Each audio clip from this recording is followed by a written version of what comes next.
Welcome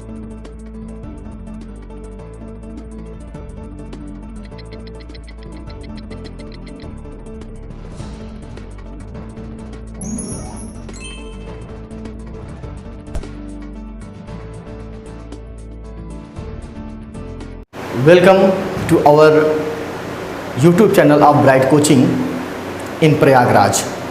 Myself Mohammad Asif Siddiqui, a teacher of English. आज आपके सामने फ्रेंड्स हम लोग आए हुए हैं इंग्लिश के बारे में आपको डिटेल से समझाने के लिए। सबसे पहले हम लोग बात करेंगे क्लास 12th की, जो कि एक बोर्ड एग्जामिनेशंस होते हैं।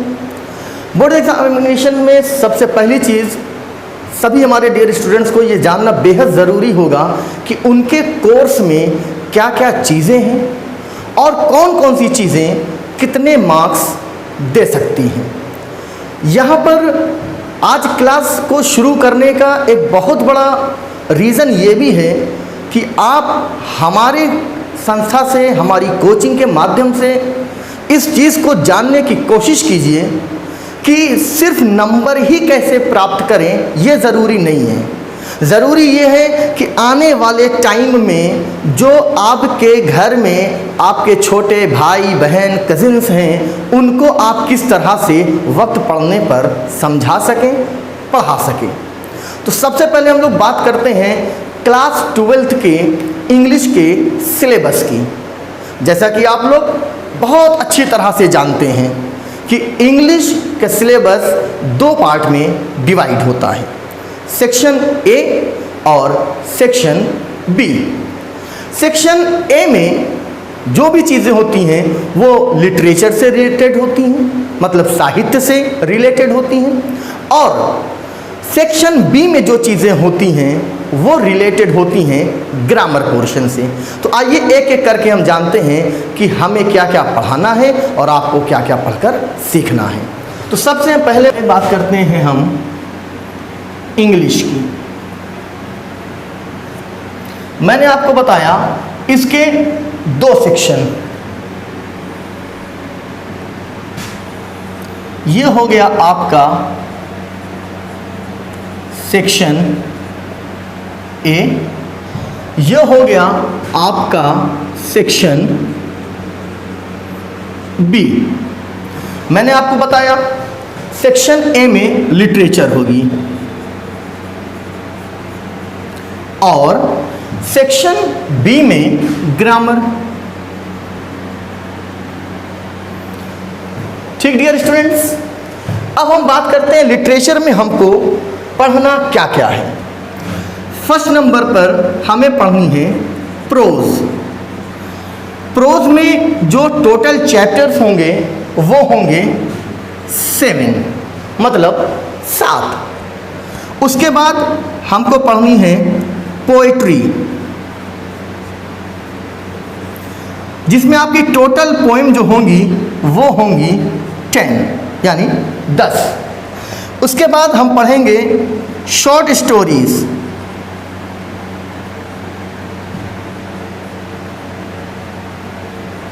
जिसमें टोटल चैप्टर्स आपको जो पढ़ने हैं वो 4, यानी 4। फिर आपको एक ड्रामा पढ़ना होगा जो कि विलियम शेक्सपियर का लिखा हुआ ड्रामा होगा और उसका नाम होगा द मर्चेंट ऑफ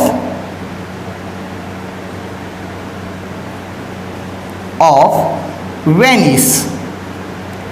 और फिर एक आपको लॉन्ग पोएम, या ठीक है इनफ, ये आपको लिटरेचर में पढ़ना होगा। अब माय डियर स्टूडेंट्स, हम लोग बात करते हैं कि कौन से पोर्शन से कितने मार्क्स के क्वेश्चंस पूछे जाएंगे।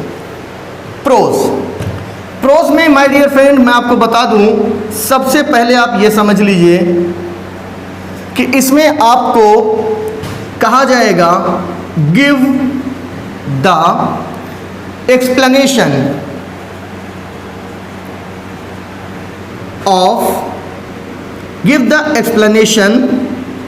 विद रेफरेंस एंड कॉन्टेक्स्ट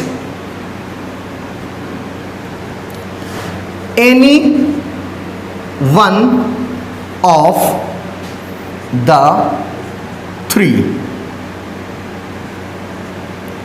ये टोटल होंगे आपके 8 मार्क्स के,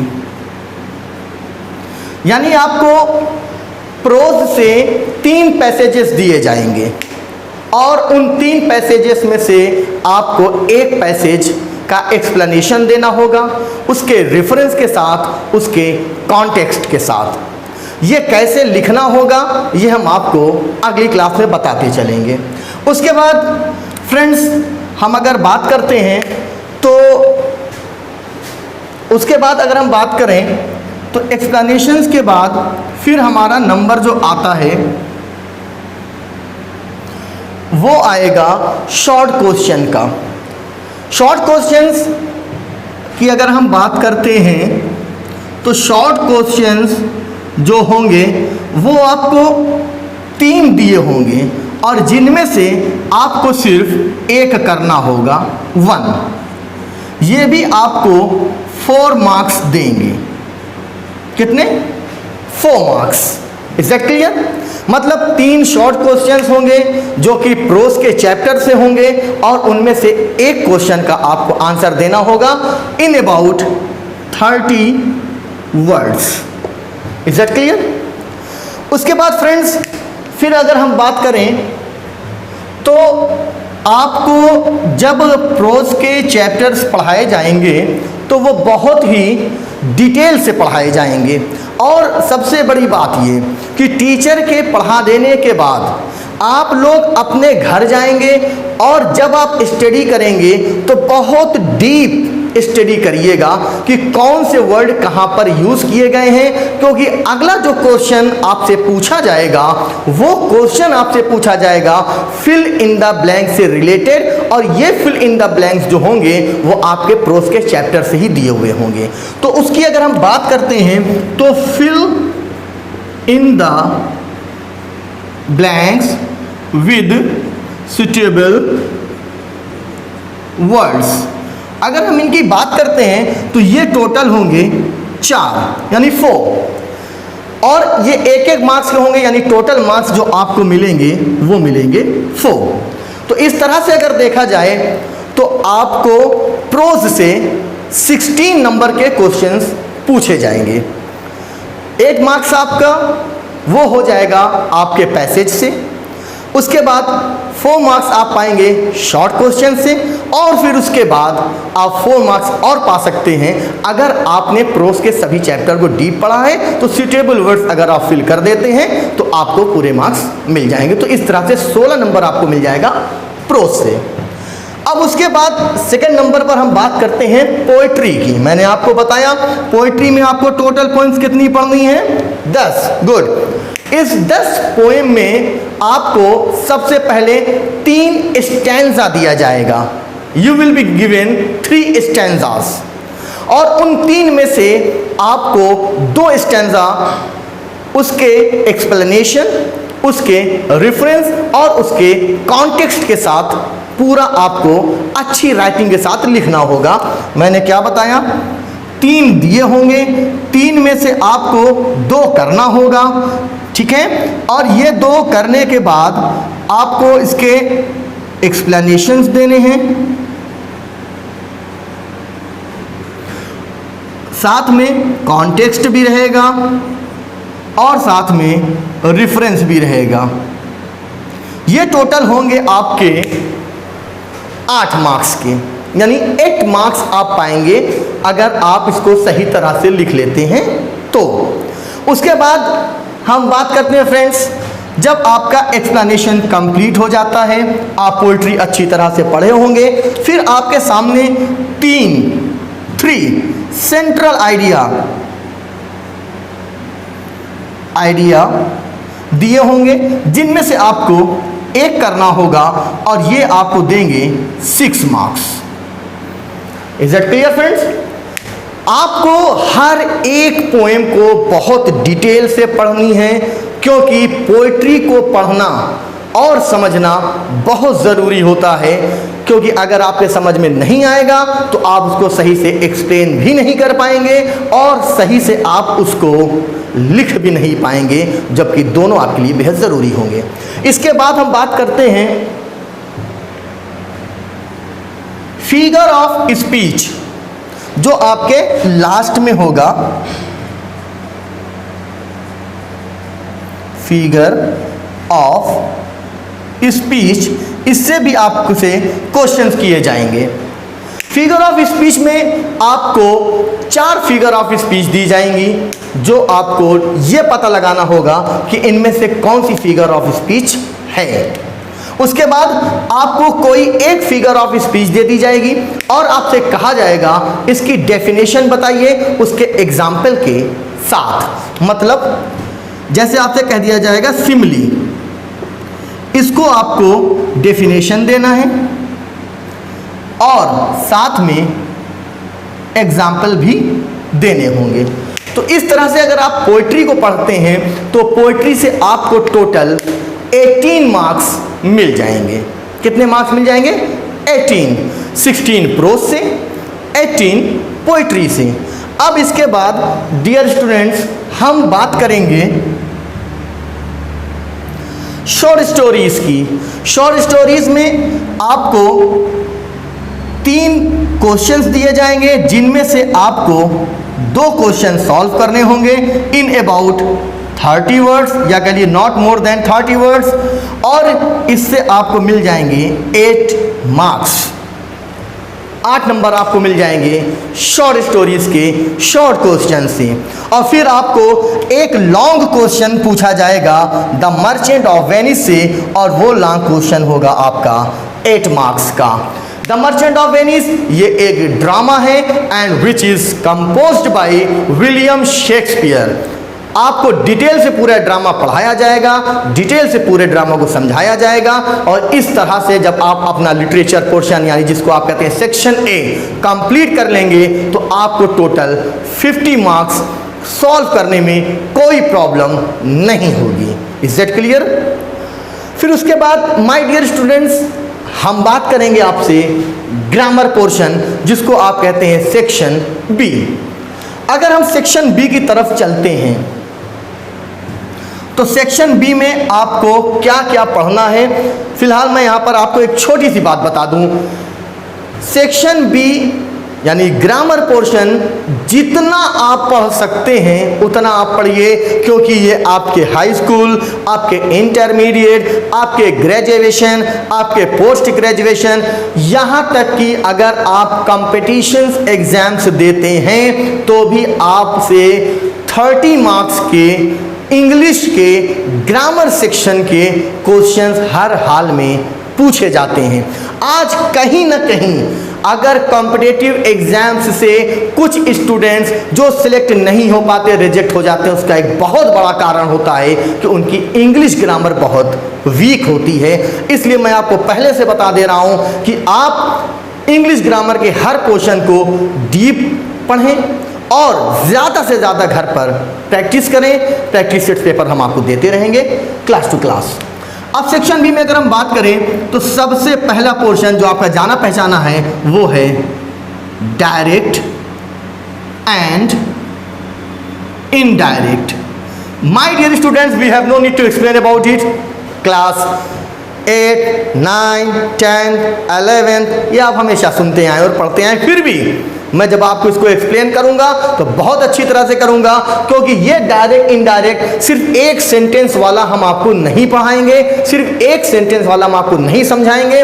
हम आपको समझाएंगे डायरेक्ट इनडायरेक्ट पैराग्राफ वाला, और ये भी बताएंगे पैराग्राफ कैसे सॉल्व होते हैं, और साथ ही साथ डायलॉग को कैसे सॉल्व किया जाता है। ये मेरा चैलेंज है, मैं एक बार आपको समझाऊंगा और आप सबको समझाना शुरू कर देंगे। उसके बाद डायरेक्ट इनडायरेक्ट से जो आपके क्वेश्चन आएंगे वो आपको 2 नंबर देंगे, यानी 2 मार्क्स देंगे। फिर उसके बाद सेकंड नंबर पर हमें पढ़ना होगा सिंथेसिस। इसको समझने में थोड़ा सा आपको सोचने में मन में आता है कि ये सिंथेसिस क्या है। आपने नाम सुना होगा simple sentence, compound sentence, complex sentence. Yes my dear students, ये सिंपल कंपाउंड कॉम्प्लेक्स जो सेंटेंसेस होते हैं इन्हीं को हम बोलते हैं सिंथेसिस। कैसे सिंपल बनाया जाता है, कैसे कंपाउंड सेंटेंस बनाया जाता है, कैसे कॉम्प्लेक्स सेंटेंस बनाया जाता है, इसी मेथड्स को हम क्या बोलते हैं, इसी टॉपिक्स को सिंथेसिस। ये भी आपको 2 मार्क्स के पूछे जाते हैं। फिर उसके बाद 3rd नंबर पर आता है ट्रांसफॉर्मेशन।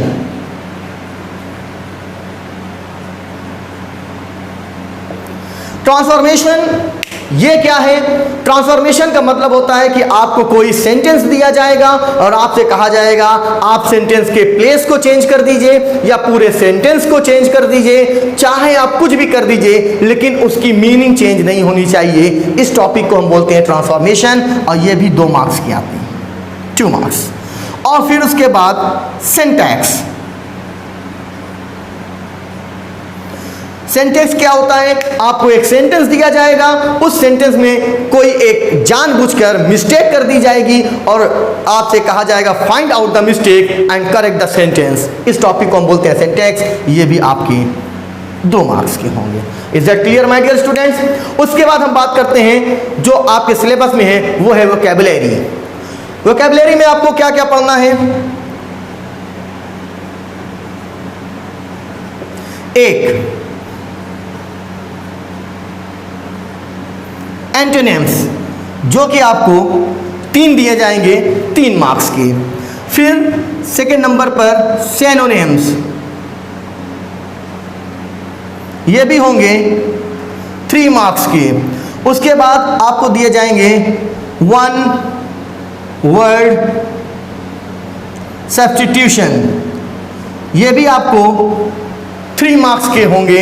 उसके बाद होमोफोन्स, ये भी आपके 2 मार्क्स के होंगे। और लास्ट में इसमें होगा इडियम्स या फ्रेसेस, ये भी 3 मार्क्स के होंगे। ये हो गया वोकैबुलरी। इसे आप जितना ज़्यादा से ज़्यादा लर्न करेंगे, इस पर जितनी ज़्यादा से ज़्यादा आप प्रैक्टिस करेंगे, उतने ज़्यादा से ज़्यादा सक्सेस होने के चांसेस होते हैं। क्योंकि कॉम्पिटिटिव एग्जाम्स में सबसे ज़्यादा जो क्वेश्चंस आते हैं वो वोकैबुलरी से आते हैं। और सबसे बड़ी बात यह है कि इसको कैसे लर्न करना है, इसकी ट्रिक भी हम आपको समझाएंगे और वो भी बहुत ईजी ट्रिक से आप एक बार में कम से कम 10 वोकैबुलरी एक साथ याद कर लेंगे। ये ट्रिक भी हम आपको अगली क्लास में बताएंगे। ये हो गया आपका direct indirect, synthesis, transformation, sentence, vocabulary. उसके बाद हम बात करते हैं translation. Translation my dear students 10 marks के होंगे। आपको हिंदी में एक पैसेज दिया जाएगा और उसे आपको इंग्लिश में ट्रांसलेट करना होगा। ये होंगे 10 मार्क्स के। फ्रेंड्स, ट्रांसलेशन को सीखना बेहद ज़रूरी है। ट्रांसलेशन का आना बहुत ज़रूरी है। आज हम सारे स्टूडेंट्स के साथ क्या होता है, जब हमारे सामने कोई इंग्लिश बोलता है 90% हमारे समझ में आ जाती है वो क्या बोल रहा है, लेकिन प्रॉब्लम ये होती है हम उसको रिप्लाई नहीं कर पाते। क्यों? क्योंकि हमें ट्रांसलेशन नहीं आते। इसलिए जब ट्रांसलेशन की क्लास चलेगी माय डियर स्टूडेंट, तो बिल्कुल शुरू से चलेगी। यहाँ तक कि पहले सेंटेंस पढ़ाए जाएंगे, पार्ट्स ऑफ स्पीच पढ़ाई जाएंगी, फिर टेंस पढ़ाए जाएंगे, फिर टिपिकल सेंटेंसेस पढ़ाए जाएंगे। सारे रूल्स बताने बाद आपको ट्रांसलेशन सिखाया जाएगा और उसकी जितनी ज़्यादा से ज़्यादा हो सके आप घर पे प्रैक्टिस करते रहिएगा। तो ये हो गया ट्रांसलेशन जो कि 10 मार्क्स का होगा। और उसके बाद आपको एक ऐसे दिया जाएगा जो कि नियर अबाउट 250 वर्ड्स के होने चाहिए। ऐसे कैसे लिखे जाते हैं याद नहीं करना है, you have no need to learn it. इसको कैसे लिखना है हम ये सिखाएंगे आपको। 250 वर्ड्स के आपको लिखने होंगे, ये आपको देंगे टोटल 12 मार्क्स। और फिर लास्ट में आपको एक पैसेज दिया जाएगा, अनसीन पैसेज, जिसको आप कॉम्प्रिहेंशन बोलते हो। ये आपको टोटल होंगे 4 मार्क्स के। इस तरह से टोटल 50 नंबर के क्वेश्चंस आपके ग्रामेटिकल पोर्शन से पूछे जाएंगे। तो 50 के लिटरेचर यानी सेक्शन ए और 50 नंबर का ग्रामर यानी सेक्शन बी। अगर आप इसकी एक अच्छी तरह से तैयारी कर लेते हैं तो ये मान करके चलिए, मेरा आपसे दावा है, मेरा आपसे वादा है कि आप 95 आउट ऑफ 100 मार्क्स पा जाएंगे। It's a challenge from Mohammad Asif Siddiqui. Asif sir. Well dear students, अब हम लोग सबसे पहले शुरुआत करते हैं सेक्शन बी के पहले टॉपिक डायरेक्ट एंड इनडायरेक्ट से। Let's start. अब हम बात करते हैं डायरेक्ट एंड इनडायरेक्ट की। Direct and indirect. My dear students, मैं आपको सबसे पहले बता दूं कि ज़्यादातर स्टूडेंट्स आपको ऐसे मिलेंगे जो पूरा डायरेक्ट एंड इनडायरेक्ट पढ़े होते हैं, तैयार भी होता है, लेकिन अगर आप उनसे पूछ लीजिए what is the direct sentence and what is the indirect sentence, वो आपको नहीं बता पाएंगे कि डायरेक्ट सेंटेंस क्या होता है और इनडायरेक्ट सेंटेंस क्या होता है। हम आपको सबसे पहले समझाने जा रहे हैं डायरेक्ट सेंटेंस क्या होता है और इनडायरेक्ट सेंटेंस क्या होता है। थोड़ी देर के लिए सपोज करिए ये मैं हूं, ठीक है, और ये मेरा स्कूल है। ये मैं हूं एक स्टूडेंट जिसका नाम आसिफ है। ये मेरा स्कूल है जहां पर मैं स्टडी कर रहा हूं। एक दिन जब मैं अपने घर से स्कूल जाने के लिए निकला, मैं स्कूल जा रहा था, रास्ते में मेरा एक फ्रेंड मिला जिसका नाम था साकिब। ये साकिब मिल गए हमको। ये मैं था, कहाँ जा रहा था स्कूल, रास्ते में कौन मिला, साकिब। साकिब ने कहा मैं आज स्कूल नहीं जाऊंगा, सर को बता देना। I will not go to school today, inform the teacher. मैं कहा ठीक। मैं यहाँ से सीधा स्कूल गया। स्कूल पहुँचने के बाद मैंने टीचर से कहा सर, साकिब ने कहा है मैं स्कूल नहीं आऊंगा। इंग्लिश में क्या चीज कहूंगा, Saqib says I will not go to school.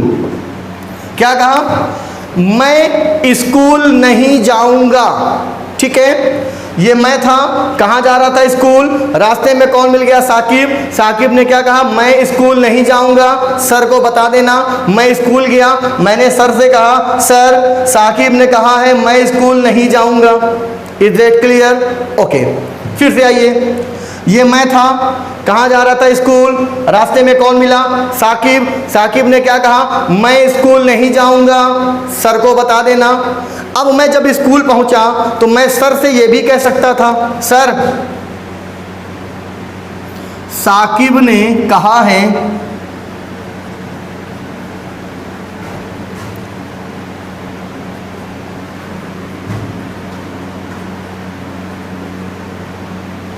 मैं ये भी कह सकता था सर, साकिब ने कहा है कि वो स्कूल नहीं जाएगा।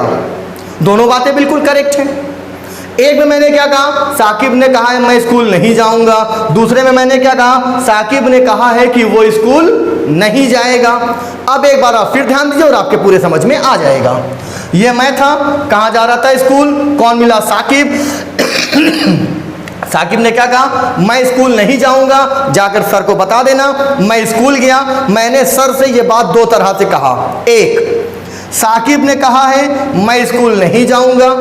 दूसरा, साकिब ने कहा है कि वो स्कूल नहीं जाएगा। अब इन दोनों सेंटेंस पर जरा आप ध्यान दीजिए। साकिब ने कहा है मैं स्कूल नहीं जाऊंगा, मैं स्कूल नहीं जाऊंगा, ये किसके बोले हुए वर्ड है, साकिब के। साकिब ने कहा है कि वो स्कूल नहीं जाएगा, वो स्कूल नहीं जाएगा, ये किसके बोले हुए वर्ड है, हमारे। तो जब हम साकिब की कही हुई बात को उसी के वर्ड में बोलेंगे तो ये कहलाएगा डायरेक्ट। और जब साकिब की कही हुई बात को हम अपने वर्ड्स में बोलेंगे तो ये कहलाएगा इनडायरेक्ट। Any problem?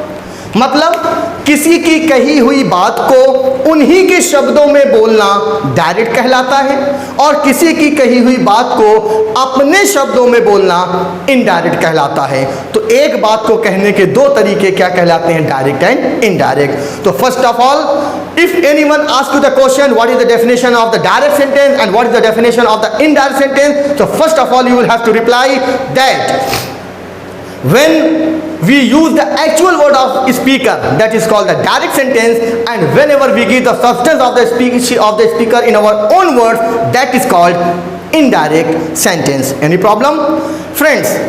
अब एक बात मैं यहाँ पर आपको बताना चाहता हूँ जो कि बेहद ज़रूरी है, वो ये कि अगर आप डायरेक्ट इनडायरेक्ट को डिटेल में जानना चाहते हैं, इस तरह से सीखना चाहते हैं कि आपसे कभी भूले ना, तो याद रखिए सबसे पहले आप अपना टेंस तैयार करिए। टेंस कैसे तैयार करना है ये एट अ ग्लैंस, एक झलक में मैं आपको सिखा दूंगा। फिलहाल अभी ये आपके समझ में आ गया। अब इसके बाद मैं आपको एक बात बता दूं कि हमेशा आपको डायरेक्ट सेंटेंस दिया जाएगा और आपको इनडायरेक्ट सेंटेंस बनाना होगा। Is that clear friends? अब जब आपको डायरेक्ट सेंटेंस दिया जाएगा तो ऐसा कहा जाता है कि डायरेक्ट सेंटेंस के दो पार्ट्स होते हैं। कितने? दो। एक होता है रिपोर्टिंग वर्ब और एक होता है रिपोर्टेड स्पीच। आइए जाने क्या कैसे है। मैंने एक सेंटेंस लिखा, Ram said to Shyam I am bold. Ram ने श्याम से कहा मैं बहादुर हूं। सबसे पहले आप ये चेक करिए ये डायरेक्ट सेंटेंस है या इनडायरेक्ट सेंटेंस है। जी हाँ, ये डायरेक्ट सेंटेंस है। क्यों? क्योंकि यहां पर राम के एक्चुअल वर्ड यूज किए गए हैं। गुड। अब इस सेंटेंस में ध्यान दीजिए, यहां सब्जेक्ट कौन दिखाई दे रहा है? राम दिखाई दे रहा है। यहां पर कौन दिख रहा है? आई दिखाई दे रहा है। इस हिसाब से पता चल रहा है कि इसका पहला पार्ट जो है वो यहां से लेकर यहां तक है और इसका जो दूसरा पार्ट है वो यहां से लेकर यहां तक है। यानी डायरेक्ट सेंटेंस के टोटल कितने पार्ट्स हो गए? दो।